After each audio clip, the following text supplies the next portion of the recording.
माँ तू सबसे प्यारी है, माँ तू जग में न्यारी है। माँ तू सबसे प्यारी है, माँ तू जग में न्यारी है।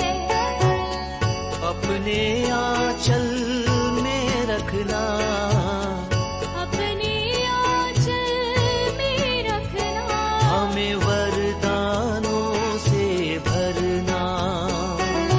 माँ तू सबसे प्यारी है, माँ तू जग में न्यारी है। माँ तू सबसे प्यारी है, माँ तू जग में न्यारी है। पिता, पुत्र और पवित्र आत्मा के नाम पर आमीन। आप सबों को जय यीशु। मुझे बार बार एक भाई का और कई लोग इस प्रकार का आग्रह प्रकट किया, आजकल के यूथ के लिए थोड़ा क्लास लीजिए। और किसी भाई ने यही लिखा है, लव जिहाद। मैंने इससे पूर्व में भी एक क्लास ले चुका है इसके ऊपर, फिर भी बार बार बता रहा है। हमारे समाज से बहुत बच्चे इस लहू जिहाद के चपेट में आकर के अपने ज़िंदगी बर्बाद कर रहा है। अनेकों लोगों का ज़िंदगी इस प्रकार बर्बाद है। तो क्लास फिर से लेने के लिए तो मैं कुछ उदाहरण आज बोल करके देता हूँ, क्योंकि एक क्लास ऑलरेडी मैं इस लव जिहाद के विषय में ले चुका। इसलिए मेरे सामने आए हुए कुछ ऐसे घटनाओं को मैं आपको समझाना चाहूँगा, हाँ, जिसका आंख खुलना है। मेरे विचार में इसके द्वारा खुल जाएगा। ये जो लहू जिहाद हम लोग सुन रहा है, हमें मालूम है हमारे अनेकों बच्चों की जिंदगी इसके पीछे खराब हो चुका है। एक उदाहरण मैं आपको बोल करके देता हूं। एक बेटी एक बार मेरे पास काउंसलिंग के लिए आई। वो एक बच्चे की माँ है और एक बैंक में सर्विस भी कर रहे हैं, बहुत अच्छा नौकरी है। और वो जब पढ़ाई करते वक्त ही उसके किसी युवक के साथ लव फेस हुआ। इसके बाद ये बेटी को नौकरी मिले और वो लड़का जहाँ इसको नौकरी मिल करके एक बैंक में वो कहीं दूर गया था, वहाँ पर जा कर के उस लड़का रहने लगे और दोनों साथ में रहे। इसके बाद उन्होंने घर के माता पिता के इच्छा के विरुद्ध में, लड़का अपने घर वालों की इच्छा से है, लेकिन लड़की क्योंकि हमारा विश्वास में का लड़का नहीं था, इस कारण लड़की के घर वाले इसका एकदम ऑब्जेक्ट किया।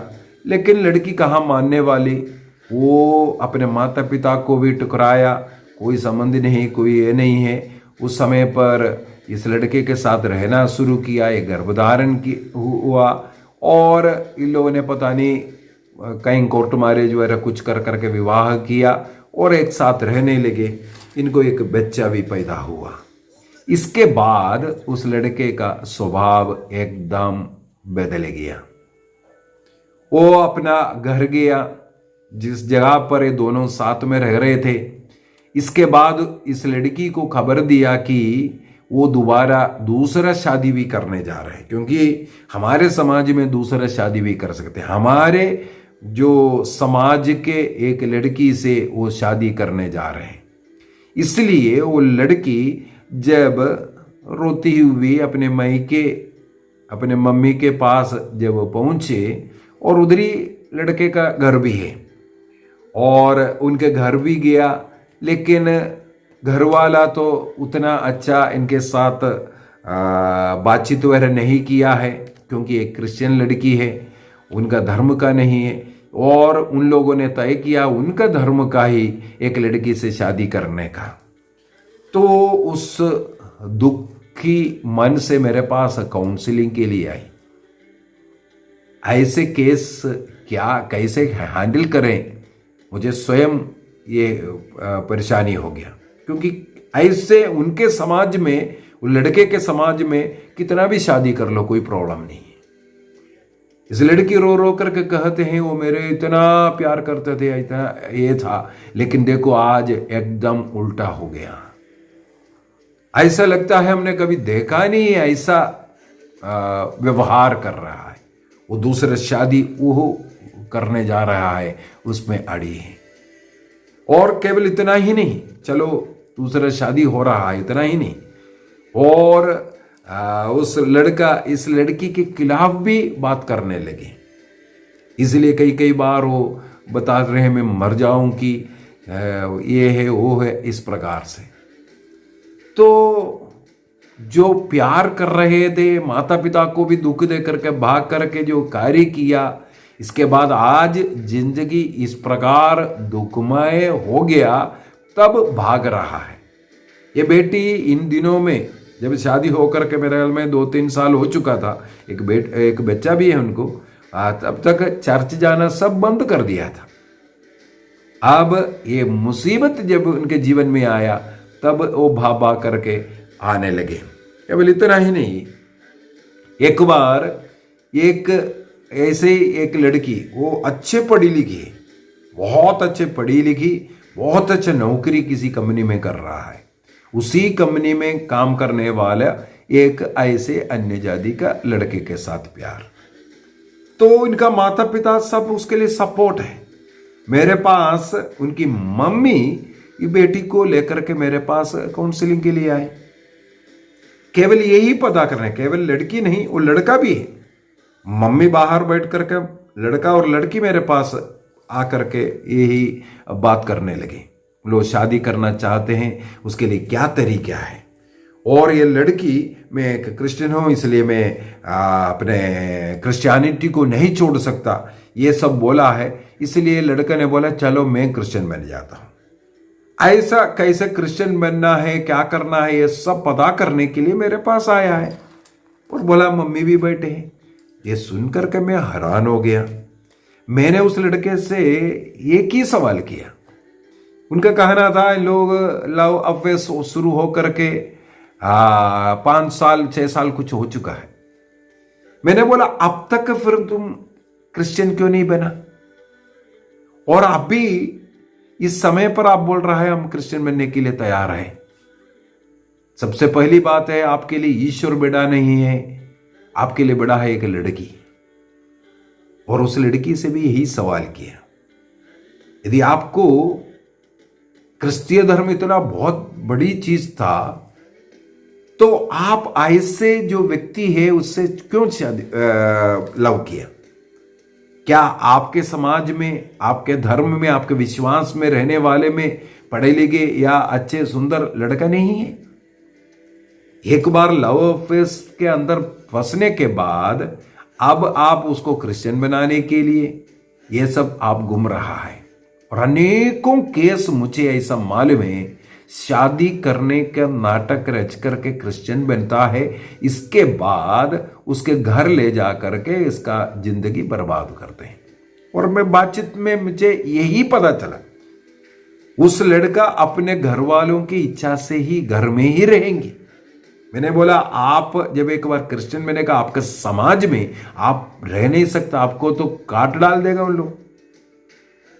तो उनके इशारा जो बातचीत से मुझे पता चला, परिवार वाला अभी शादी करने के लिए उसको क्रिश्चियन बनने के लिए अनुमति दे दी है। इसके बाद शादी हो गया, इसके बाद उनके घर में जाकर के उनके विश्वास में रहना पड़ेगा। मैंने बोला बेटा ये केवल शादी के नाम पर ये सब हो रहा है, शादी के बाद आपका जिंदगी पूरा बर्बाद होने वाला है। और कई उदाहरण और भी है मेरे पास। एक और मैं याद कर रहा हूं, एक नर्स है, वो एमएससी पढ़ी है, उनके ही हॉस्पिटल में एक छोटा कर्मचारी से उनका प्यार हुआ, वो भी दूसरा धर्म का, बहुत बड़ा प्यार।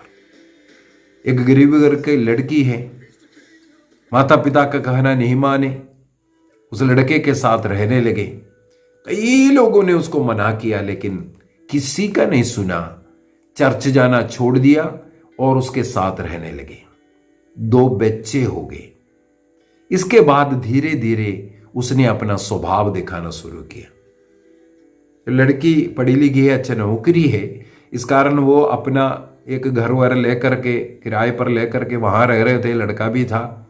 लड़का बीच बीच में अपना घर जाते हैं और इसको भी उनके समाज में जोड़ने के लिए धीरे धीरे उसने कार्य करना शुरू किया। ऐसा मार पिटाई शुरू हुआ। एक दिन वो लड़की रो रो करके, जब से शादी हुआ उनके माता पिता से कोई संबंध नहीं था, लेकिन इस लड़की 2 बच्चों के माँ भी बन गई।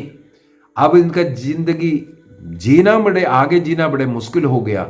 इस कंडीशन में वो अपने माँ को फोन करते हैं। केरल की लड़की थी और नॉर्थ इंडिया का लड़के से शादी है और अन्य धर्म का, और वो रोती हुई अपनी माँ को एक बार फोन करती है, माँ मुझे बचा लो, मेरे बच्चों के लिए बचा लो मुझे, ये आदमी मुझे मार डालेगा। बस माँ का हृदय इतना पिघल गया। माँ है यहाँ वहाँ दौड़ धूप किया और इनका विवाह भी कोई सही विवाह भी नहीं हुआ था। एक साथ रह रहे थे, 2 बच्चा तो जरूर हुआ। नियम कानून के अंदर आकर के उनका सेपरेशन करवा करके उस बेटी को बचाया गया। देखो कितना ऐसा केसेस है। एक और केस मैं याद कर रहा हूँ। एक लड़की एक ऐसे ही नौकरी के लिए अपने घर से थोड़ा दूर दिल्ली शहर में रह रहा है। वहां पर उसको एक दोस्त ऐसे मिल गया। ऐसा एकदम दोस्ती दोस्ती दोस्ती दोस्ती कर करके अपना जिंदगी पूरा बर्बाद किया। और अब शादी का समय आ गया तो उस लड़के ने उसको इनकार किया। एक साथ रहते थे एक घर के अंदर, लेकिन जब शादी का समय आया उस लड़की से कहते हैं तुम अपने क्रिश्चियनिटी को छोड़ करके हमारा धर्म में आओ, तब शादी करेंगे। केवल इतना ही नहीं, उस लड़की का कहना है, ये लड़की भी अपने मम्मी के साथ मुझसे मिलने के लिए आई। उसका लड़की का कहना है उस लड़के ने कुछ मुझे खिलाया है, क्योंकि तब से मानसिक रूप से एकदम बीमार टाइप में हो गया। शारीरिक मानसिक टाइप में वो बीमार है बोलते। आप लव अफेयर्स में घुसने के पहले 4 बार सोच लीजिए। और भी है बहुत सारा, मैंने कई ऐसा इंसिडेंट को याद करते हुए मैंने लिखा है, क्योंकि अनेकों लोगों का जिंदगी इस प्रकार बर्बाद होकर के पड़ा है। मैं कई क्रिश्चियन लोगों से यही बोल देता हूं, मैं क्रिश्चियन है बोल करके मैं आपके इसमें समाज में नहीं आ सकता, ये बोल करके आप क्यों अड़ी है? आपको इस प्रकार का लव अफेयर्स के अंदर अपनी जिंदगी को अपवित्र जीवन जीने में और उस जिंदगी जीते हुए परमप्रसाद को ग्रहण कर रहा है और अपने माता पिता के विरुद्ध में जा रहा है, इसमें कोई खेद नहीं। और आप अभी क्रिश्चियनिटी को नहीं छोड़ना चाहते हैं, क्यों? इस प्रकार क्रिश्चियन बनकर रहने से कोई मतलब ही नहीं है। आप सबसे पहले यदि क्रिश्चियनिटी को एक ईसाई बनकर के रह रहा है, इस प्रकार के पाप में ही गिरना नहीं चाहिए। आप अपने शरीर जो पवित्र मंदिर ईश्वर का मंदिर है, इसको बिल्कुल बर्बाद किया, पवित्र किया है, इसके बाद क्यों? उसमें आपको कोई खेद नहीं है, दुख नहीं है। इसमें भी तो आप मसीह के खिलाफ ही तो किया है। इस प्रकार का जीवन जीते हुए एक मसीह बनकर के रहने का क्या मतलब है? यदि आप अपने जिंदगी को विश्वास के अनुसार पवित्र नहीं रख सकते हैं, प्रार्थना भक्ति का जीवन चर्च जाकर के और संस्कारों को ग्रहण करते हुए एक पवित्र जीवन नहीं जी सकता, आप बर्बाद है तो बर्बाद ही रहिए ना। आपके जिंदगी में अनेकों लोग, ऐसा भी मेरे पास कई उदाहरण हैं, आज जेल में बंद हैं, लव अफेयर्स में गया, आज जिहादी बन कर करके सुसाइड बॉम्ब बनने के लिए गया है, वहां पकड़ा गया है, कई लोग जेल में हैं। अनेकों लोगों का जिंदगी इस प्रकार बर्बाद गई। एक भाई और लेकिन वो क्रिश्चियन बन गया है, उसके पीछे बहुत बड़ा एक चमत्कार हुआ था इसलिए। लेकिन वो युवा अवस्था में उनका एक ग्रुप, बोलूंगा एक आतंकवादी ग्रुप, इन लोगों ने सब निर्णय किया हम ईसाई लड़कियों को पटाएंगे और उनकी जिंदगी को नरक बना देते। और इस प्रकार सब लोग पटाना शुरू किया। इस जो व्यक्ति जिसके साथ मेरा बातचीत हुआ है, उनका कहना है मैं इस प्रकार एक लड़की को पटा दिया, वो भी एक मलयाली क्रिश्चियन कैथोलिक लड़की थी। लेकिन उनके प्रेम के जाल में उसको फंसाया, बहुत कुछ प्यार दिखा करके आखिर में इस लड़की ने कहा मुझसे शादी करना है। वो बिल्कुल तैयार हो गया, हाँ शादी कर करके तुम्हारे हर एक दिन को मैं नरक बना कर रखूंगा। उसका मन में यह था। शादी किया और उस लड़की को ना प्रार्थना करने, ना चर्च जाने, ना बाइबल को जला दिया था ये व्यक्ति ने। और रोज मारना पीटना, कुछ ना कुछ कारण बताते हुए इस प्रकार उसके जिंदगी को नरक बनाया। केवल एक ही लक्ष्य था उसका, उसमें इसको बहुत खुशी आता है, एक ईसाई लड़की के जिंदगी को मुझे बर्बाद करना है।